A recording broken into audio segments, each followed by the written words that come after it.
वजीफा।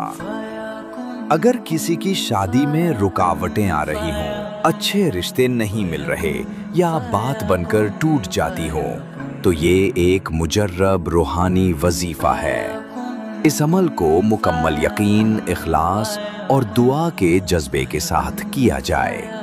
इशा की नमाज के बाद 12 रकत नफल इस नीयत से अदा करें कि अल्लाह पाक नेक, पाकीज़ा और बेहतरीन जोड़ा अता फरमाए।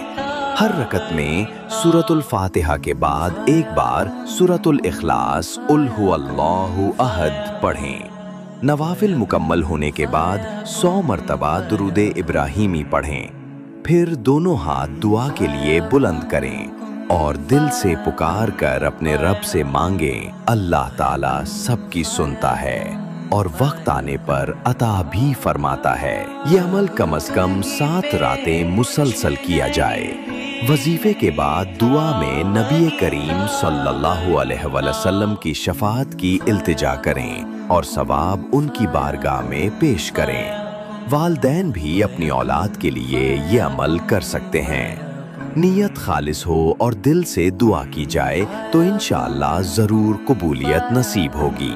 इसके साथ साथ 5 वक्त की नमाज की पाबंदी, कुरान की तिलावत और वालिदैन की दुआएं बहुत असर रखती हैं। रोजाना या लतीफ, या वदूद, या मुजीब 100 मरतबा पढ़ना बहुत फायदा देता है।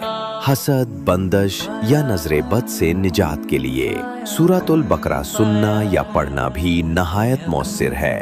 अल्लाह ताला की जात सब कुछ